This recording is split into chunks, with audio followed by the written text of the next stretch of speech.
Hello and welcome to a revision session looking at whether the most significant impact of the Great Depression was the collapse of the Grand Coalition. So that's obviously quite a mouthful, but basically what we're looking at in a nutshell is the significance of the Great Depression. So was the most significant impact of the Great Depression, the most significant outcome, the collapse of the Grand Coalition?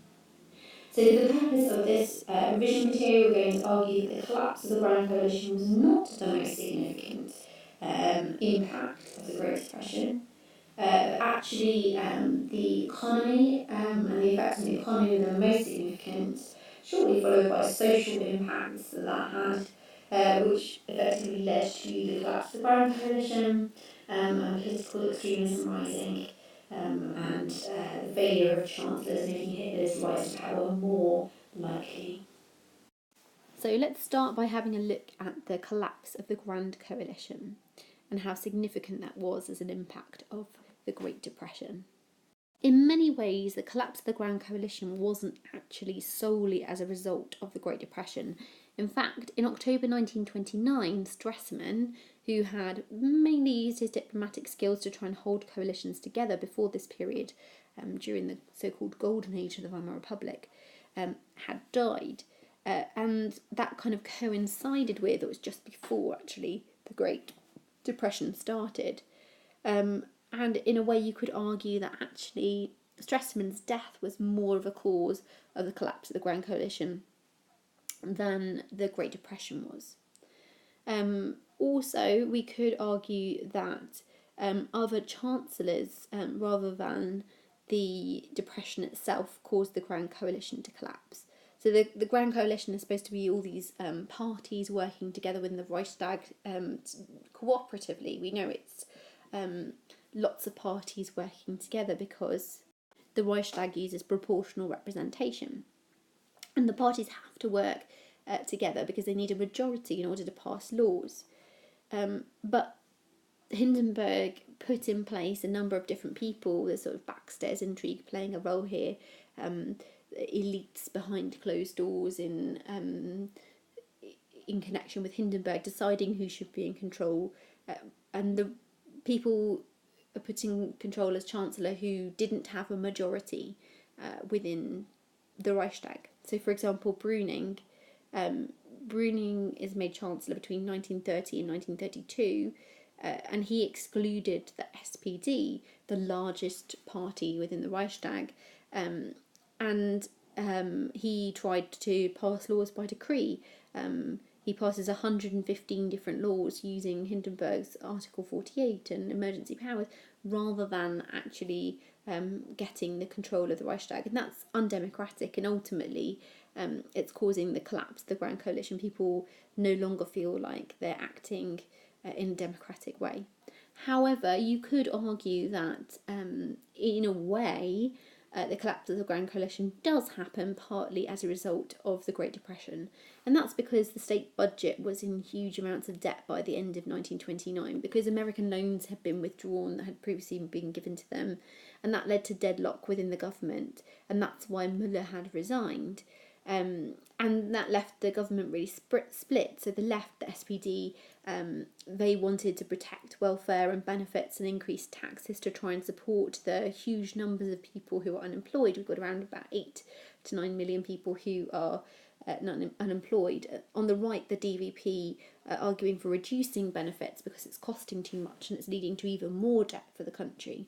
And that deadlock was what made it so difficult for many of the chancellors like Brüning and Papen and Schleicher to actually pass any legislation in this period, and ultimately was the reason why it kept being overridden, or the Reichstag kept being overridden, and emergency powers, Article 48, were being used to pass laws, and the collapse of the Grand Coalition happened.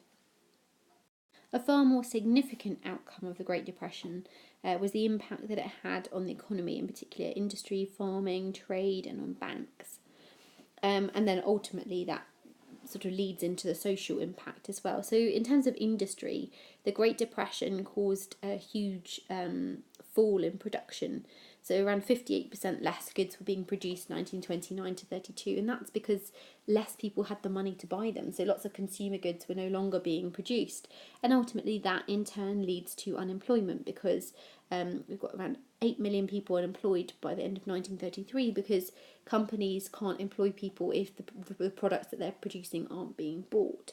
And because more products are being created than people are buying, then prices are falling in turn as well, because there's more goods than people are buying, so there's a surplus. So in turn that causes the cost of goods to fall, because they're just trying to sell off what they can, etc., etc. That leads to wage cuts, and even people who are being kept in their jobs, the number of hours that they're being offered by their employers is less. And all of those things are causing significant problems. On top of that, trade was a major issue.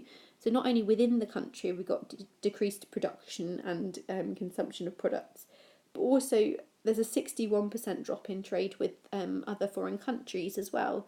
The USA was trying to protect itself by introducing the Hawley-Smoot tariff, where they were trying to encourage people to buy American goods rather than goods coming from other countries like Germany, by imposing sort of expensive taxes on foreign goods.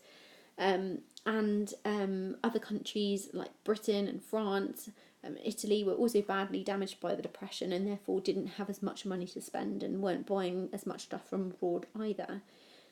And all of this stuff causes banks to collapse. Many closed down and were put under government control, and people are losing their savings. So in particular, middle classes were really badly affected, where banks were going bankrupt and all their savings have been lost. And by summer of 1931, there were a huge number of banks in crisis. Farming also really badly affected. Lots of farmers were evicted because they were unable to pay back loans if banks were sort of going bankrupt and demanding loans back, and they're just not in the position to pay back their whole mortgage or loans for their farms. And prices were falling for lots of their goods as well, especially say fruits and vegetables and things like that, and meats were dropping in price, or people were no longer buying the more expensive products. And then in the industrial areas, in particular areas where they focus on just one good, they were particularly badly impacted. So if they had a specialised industry like glass making or something like that in that one area, and that business goes under, then all of those people will lose their jobs. Or areas where there were factories and mine closures, like the Ruhr and Silesia as well, Upper Silesia. Those areas were really badly hit by job cuts and things like that. Not all areas were badly hit, and there were some groups who were perhaps less badly affected, but certainly a large number of people within Germany were really significantly impacted by those economic changes in the Great Depression. And I think certainly that was a more significant impact than the collapse of the Grand Coalition. The collapse of the Grand Coalition happens mainly because they're arguing about the economic changes that have happened as a result of the Great Depression. I think social changes also happening as a result of the Great Depression are also perhaps more significant than the collapse of the Grand Coalition. So obviously social changes in terms of employment were significant, kind of leading on from economic changes. Shanty towns were actually set up in places like Berlin. There's no running water or electricity, and that's because the number of people who were unemployed and evicted from their houses. That's a sort of social emergency that they're having to deal with, and that's causing the political pressure that causes the Grand Coalition to collapse. So obviously social changes were more significant. Weimar Republic did have a good system of welfare, however it wasn't sustainable when so many people were unemployed. So from 1930 they had to limit the number of benefits that they were giving out. So things like only giving out benefits for 2 years, and then people were reliant on relief from local authorities, which was much less well resourced. So by 1931, 2 years after the Great Depression had started, we see a real rise in problems, really. towns that depended on a single industry were particularly badly affected, and those in export jobs, like steel workers in the rural and mining areas, were really badly affected because of the Great Depression, because less countries were buying goods, like we've mentioned. Young people, in particular, were very badly affected, and we see a huge rise in the number of people joining gangs. So young men in particular were quite badly affected. 39% of young men were unemployed, and they were much more likely to join gangs. Only 25% of young women were unemployed. The increase in young men being arrested for theft and assault and things like that led to lots of people worrying about morality within the Weimar Republic. Gangs in the centre of cities were causing alarm. And they did try and do something about this. So Bruning did try and establish day centres to get youths off the streets, and emergency labour schemes, which basically occupied young people and got them off the streets. So it was unskilled manual labour, and he did pay them. However, the pay was below minimum wage. And there were strikes in October 1930 and June 1932 as a result of that. And the voluntary labour schemes that he set up, which sent away youths for up to 6 months at a time, also may have occupied the young people and fed them and given them somewhere to stay.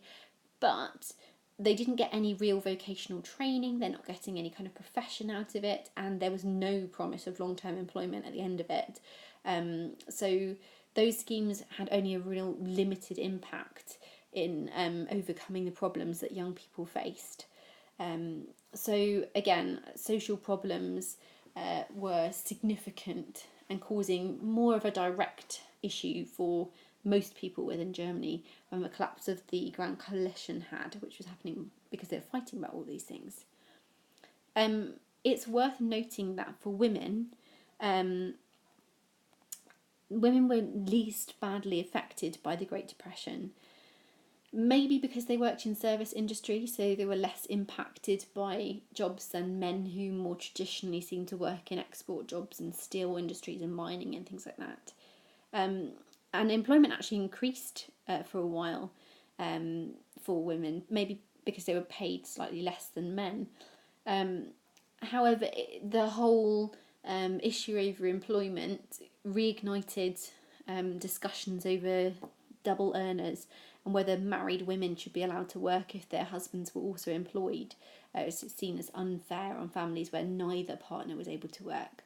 So groups like the Post Service dismissed around 1,000 married women, and in May 1932, married civil servants were also dismissed for being double earners as well. Diseases were leading to malnutrition, rickets and TB and things like that were on the rise. So there were really significant issues in terms of the social impact. It's affecting employment, it's affecting health, and it's also taking away some of the rights that women had gained in the earlier period of the Weimar Republic. Next most significant we've mentioned was probably the collapse of the Grand Coalition, but following on from that would be the rise of political extremism. Both the KPD, the communists, and also the stormtroopers and the Hitler Youth offered youths a sort of sense of belonging and something to do when they were unemployed. The KPD recruited lots of working class youths to join in street battles and demonstrations and things like that. On the SA, the stormtroopers and the Hitler Youth also offered food and shelter and entertainment in the form of street battles with the KPD and uniforms. A sense of belonging. However, having said this, the reason why I think the rise in political extremism is less significant as an impact than the collapse of the Grand Coalition and social change and economic impact and things like that is actually membership of these groups was really unstable in this period. It wasn't long term necessarily. A majority of young people were actually not involved in those organisations. So although they might have got a lot of publicity and press and people might have been very worried about them at the time because they were noticeable because they're out there and they're fighting and they're brawling, a majority of young people aren't involved in the KPD, sort of the Red Front League and the SA stormtroopers. There was increased political violence on the streets in 1931, mainly because welfare and support were running out, because they'd had to make cuts, and were arguing about it in the coalitions and things like that. And it was significant enough that Bruning did ban things like the wearing of political uniforms in 1931, and banned the SA completely in 1932. However, both of these sort of things didn't really have much of an impact. We know that SA continued wearing white shirts and going around just instead of their brown shirts. And we know that he wasn't able to actually stop membership of the SA from growing. By 1932, they actually had 400,000 members. So there was a rise in extremism, but it's not a majority of people. We know also that the Nazis were gaining more votes. So by April 1932, 37% of the vote went to the Nazi Party, and they were the largest party in the Reichstag by July 1932. But that was not necessarily because of their extreme views. Actually, it was probably more to do with the way they were tailoring their propaganda to appeal more to the middle classes, and that they were saying that they were going to overcome the problem of extremism of the communists, and things like that. So it's not necessarily as a result of the Great Depression that they're gaining those votes. It might actually be more a case of the way they're tailoring their political message in their propaganda, and appealing to different groups of voters and promising jobs and things like that. Working classes who were really badly affected by the Great Depression were not the main group who were voting for the Nazi Party. It was actually the middle classes who were the main group voting for them. And finally, failure of the chancellors, the Great Depression's role in sort of causing chancellors to fail and making Hitler's rise more likely, is a limited one. So yes, partly it's true that the Great Depression did cause chancellors to fail, which made Hitler sort of the only person left that Hindenburg could appoint. So we know, for example, that Müller, who was chancellor 1928 to 30, ends up losing support from Hindenburg, and Hindenburg's not going to let him use Article 48 to solve the problem, so he resigns. And Bruning, we know also, is so busy trying to avoid inflation or hyperinflation from happening that he makes cuts to government spending, which actually lead to increased unemployment. And there's actually 6 million people who are unemployed by the end of his period as being chancellor. And there's a threat of a revolution, and he has to resign. And he's passing sort of 115 laws using Article 48 and things like that. And he does fail in that way. But in a way, it's not actually caused his failure entirely by the Great Depression. He was appointed by General Groener and General Schleicher because they knew that Bruning disliked democracy. So he was more likely to do things like attempting to use Article 48 and perhaps cutting down on government spending that they'd seen under Müller and previous chancellors. And actually, perhaps those mistakes that he's making are more as a result of political intrigue, the backstairs intrigue, and the fact that he's put in that position because he's anti-democracy and pro-military and things like that. Papen also saw the greatest threat to the Weimar Republic as the communists, and he lifted the ban on the SA, and that led to a new wave of street violence and things like that, and ultimately other mistakes, and Schleicher also made some mistakes. But I think all of these things aren't necessarily a result of the Great Depression. I think the failure of the chancellors making Hitler's rise to power more likely wasn't really down to the Great Depression. I think that was more down to the mistakes in who was appointed, and that was decided by backstairs intrigue rather than as a result of the Great Depression. So overall, the most significant impact of the Great Depression, was it the collapse of the Grand Coalition? I would argue no. I think the economic impact, the downturn in trade and industrial output, the impact on social lives of young people and workers and employment was much more significant than the impact on the collapse of the Grand Coalition. And the least significant impact was actually the rise in political extremism and the failure of chancellors making Hitler's rise more likely. So overall, no, the Grand Coalition collapse was not the most significant impact of the Great Depression. I would highly recommend having a go at replanning this question. Perhaps think about doing it in a slightly different way. So, for example, play around with the main factor in the question. So, for example, the most significant impact of the Great Depression was its social damage, or the economic damage that it did, or the most significant impact of the Great Depression was the rise in political extremism. How far do you agree? So practice planning in just a minute or two, or try condensing this information down onto a flashcard, reducing it so you've only got a few key statistics for each one of your key factors that you would try to remember for the exam. Best of luck with your revision.